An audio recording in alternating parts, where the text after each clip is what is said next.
A simple woman walked into a fancy restaurant, and they treated her like she was nothing. They had no idea she was their new boss. They laughed at her clothes, rolled their eyes when she spoke, made her wait like she didn't matter. The manager? He smirked, thinking she didn't belong. But they were about to learn a lesson they'd never forget, because the woman they humiliated wasn't just another customer. She was about to change everything.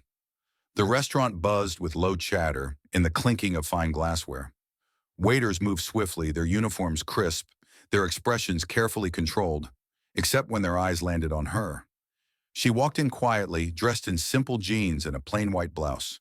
No designer handbag, no expensive jewelry, just a woman looking for a meal. No one rushed to greet her, no warm welcome, no polite smile. She scanned the room, watching as suited businessmen and elegantly dressed patrons were seated with practiced efficiency. Yet she stood there, unnoticed, invisible. Finally, a waiter, bored and uninterested, strode up to her. "Can I help you?" he asked, barely glancing at her. She smiled politely. "A table for one, please." The waiter hesitated. His eyes flickered to a group of well-dressed regulars who had started whispering. He sighed, grabbed a menu, and led her to a small table in the far corner, near the kitchen doors where the noise and heat spilled into the dining area. She sat down, thanking him. He didn't respond. From across the room, the regulars smirked. One of them chuckled, shaking his head. "Looks like someone wandered into the wrong place." Another laughed. "Let's see how long she lasts." They had no idea. She was about to change everything. The woman sat quietly at her table, glancing around the restaurant as servers rushed past her without a second look. Other guests were being attended to with bright smiles and friendly greetings, but she was invisible. Minutes ticked by. 5, 10, 15. Still, no one had brought her a menu. No one had asked if she wanted water. She folded her hands in her lap, patient but observant. Finally, she caught the attention of a passing waiter. "Excuse me," she said kindly. "May I get a menu?"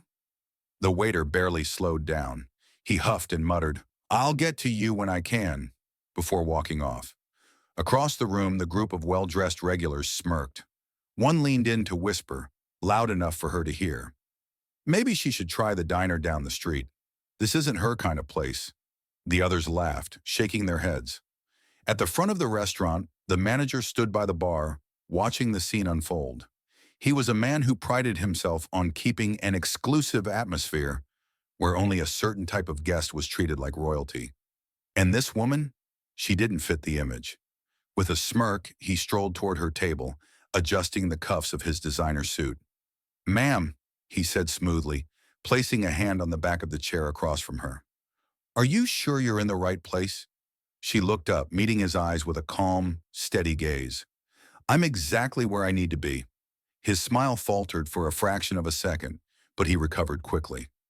"It's just, we have a certain atmosphere here, a certain standard, and our menu," he chuckled, glancing at her simple outfit, "is quite high-end." She tilted her head slightly. "Are you saying I can't afford it?" He gave a small, practiced laugh. "Of course not. I just want to make sure you're comfortable." She nodded slowly, taking in his words. Then she smiled, a small, knowing smile. "Don't worry, I'm more than comfortable." The manager straightened, clearing his throat. "I'll send someone over." But as he turned away, he muttered under his breath, "What a waste of a table."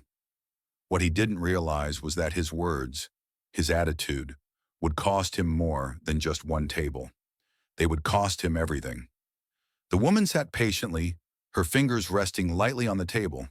Around her, the restaurant buzzed with conversation and laughter.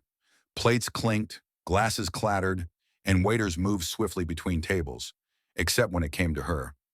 She watched as a couple walked in, greeted with warm smiles and seated immediately. Within seconds, a server rushed over with menus and a friendly, "Can I get you started with something to drink?" She exhaled slowly, her patience wearing thin. 15 more minutes had passed, and still, no one had taken her order. Lifting her hand again, she flagged down another server. This time, a young woman with a tight ponytail and an annoyed expression sauntered over, arms crossed. "Yeah?" she said, barely looking at her. The woman remained calm. "I'd like to order, please." The server sighed dramatically, pulling out a notepad. "Fine. What do you want?" Before she could even answer, the group of regulars at the corner table snickered. One of them, a man in a crisp blazer, smirked and said, "Oh, come on, don't waste your time.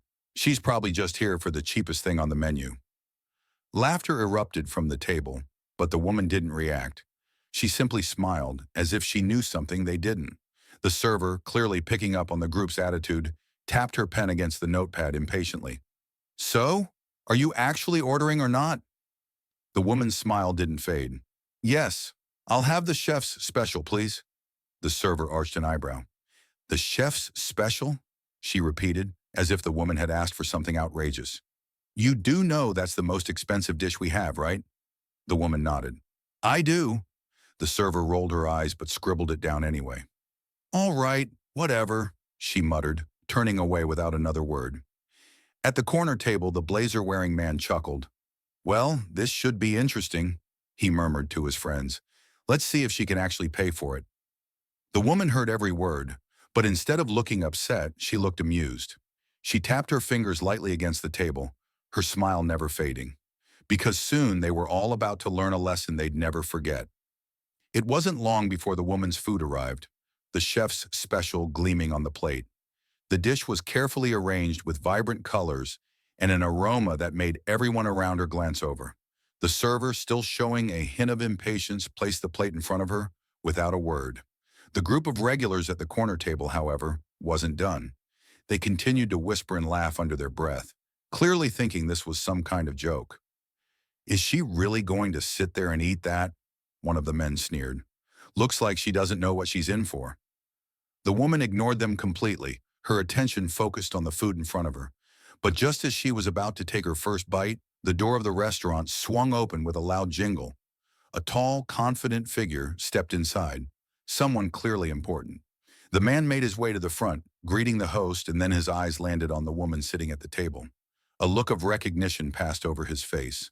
The woman stood up as he approached, a small but genuine smile crossing her lips. "Ah, Mr. Larson," she greeted him warmly. "I didn't expect to see you here today." The regulars at the corner table went quiet at the sound of her voice.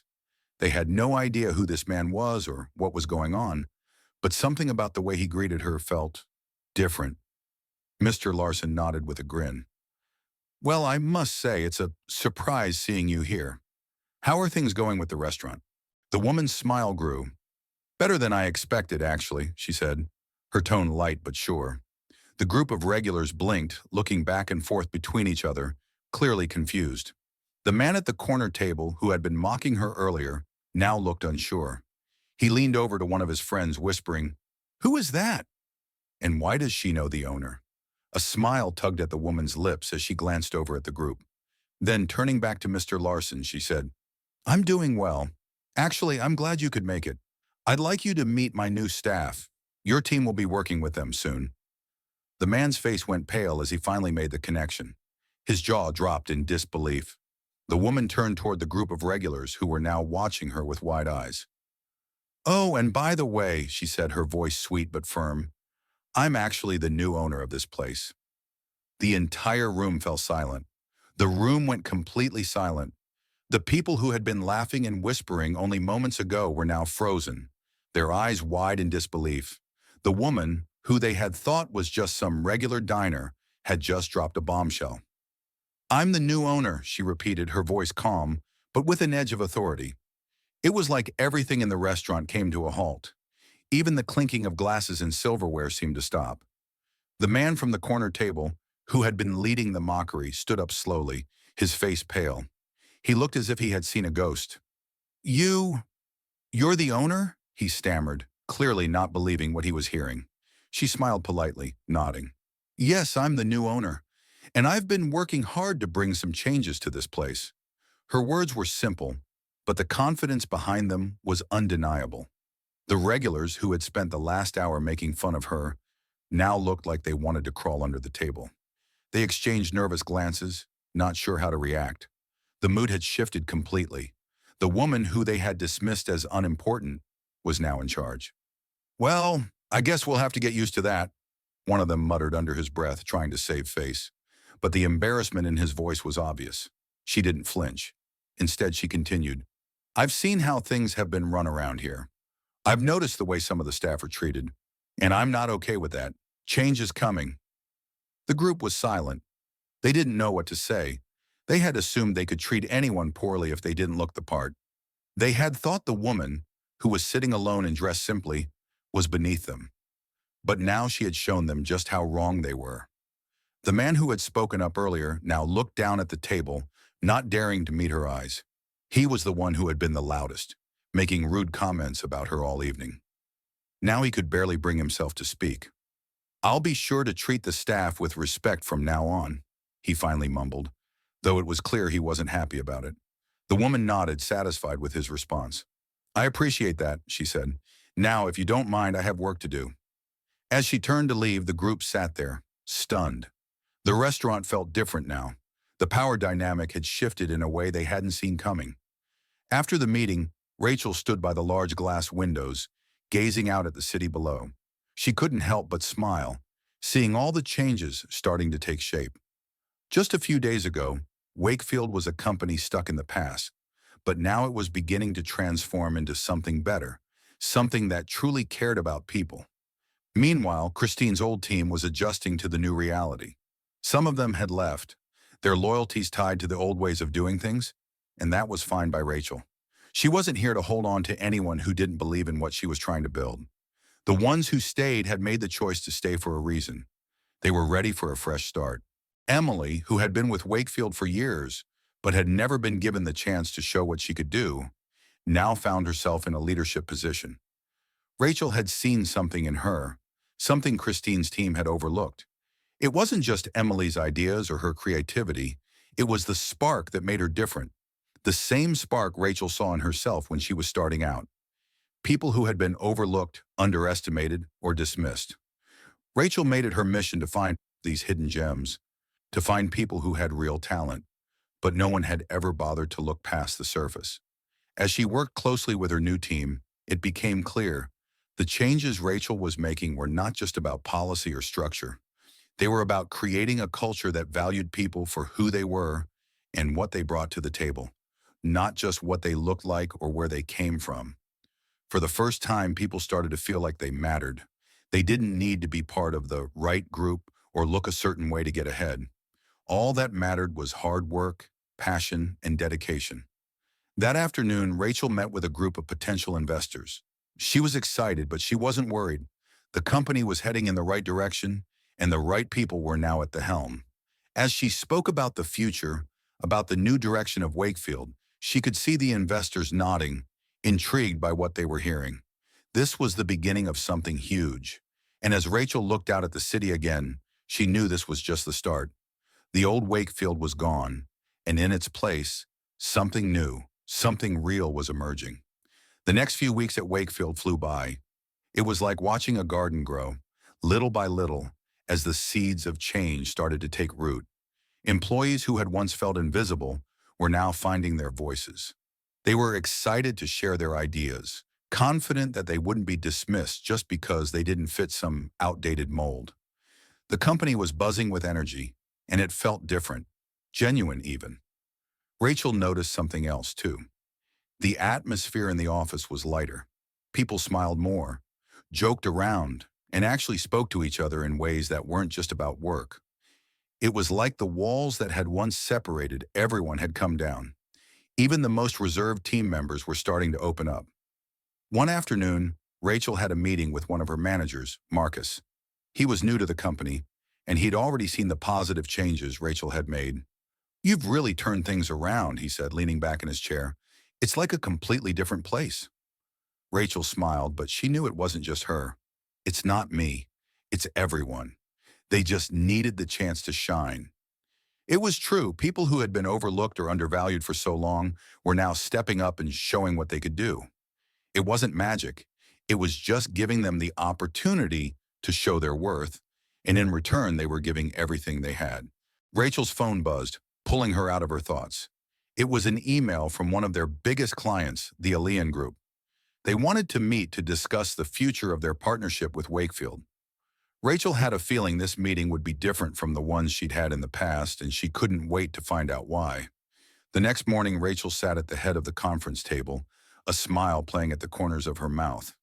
When the Alien Group's representatives walked in, they were visibly surprised by the changes they saw in the office. The vibe was completely different, more welcoming, more open. One of the reps, a woman named Karen, walked up to Rachel. "I have to say, we've been watching what's been happening here at Wakefield, and I'm impressed." Rachel nodded, feeling a sense of pride. "We're just getting started," she said, her voice calm but full of purpose. "This is the new Wakefield, a place where people matter, no matter where they come from." Days turned into weeks, and the changes at Wakefield kept picking up speed. The office was no longer just a place to work. It had become a space for creativity, collaboration, and real connection. Employees who had once felt like they didn't belong were now at the center of the company's success. They weren't just part of the team, they were the heart of it. Rachel saw how much people's confidence had grown, and it made her proud to watch. One day, as Rachel walked through the office, she noticed something that made her smile. A group of employees, all from different departments, were gathered in the break room, laughing and chatting. There was no hierarchy, no higher-ups in the room. They were all on equal ground, working together as a team. It was a moment that made everything she'd done feel worth it. Rachel had always known that the company could be better, but seeing it in action was a different kind of joy. Employees now spoke up in meetings, offering ideas and solutions that made everyone take notice. People who had once been quiet and hesitant were now excited to be part of the conversation. It wasn't just about the work either. The vibe had shifted. No one felt like they had to put on a mask anymore. They could be themselves, and that made them better at what they did. It was the kind of culture that made people want to show up every day, ready to give it their all. Then one afternoon, Rachel received an email that would be the final sign that things were truly changing for the better. The Alien Group, the same client who had once questioned Wakefield's direction, sent over a proposal for a new partnership. They were impressed with what they had seen so far and wanted to take things to the next level. This wasn't just about keeping the clients they already had. It was about attracting new, more meaningful partnerships. Rachel couldn't help but smile as she read the email. This was proof that the culture shift wasn't just something nice to have. It was something that worked. And as she looked out over the city from her office window, she couldn't help but feel excited for what was still to come. A few months later, Rachel stood at the front of the room, watching her team. What had started as a simple shift in the company's culture had now grown into something much bigger. It wasn't just about changing the way people worked. It was about changing the way they felt. Employees were energized, motivated, and more connected to each other than ever before. The whole atmosphere had become one of trust, openness, and respect. It wasn't always easy, though. There were challenges along the way, and some days were harder than others. But Rachel had learned that change didn't happen overnight. It was a journey, and seeing how far they had come was worth every bit of effort. What really mattered was that the people who had been overlooked for so long now had the opportunity to shine. One of the most rewarding moments for Rachel came when Emily Chen, the young woman in a wheelchair, led her first big project. Emily had always been the quiet one, the one whose ideas were ignored by Christine. But now she was thriving. Watching her present to a group of senior leaders and seeing them take her ideas seriously filled Rachel with pride. The company's success wasn't just measured by profits or big deals. It was about the people, their growth, their confidence, and their ability to show up as their true selves.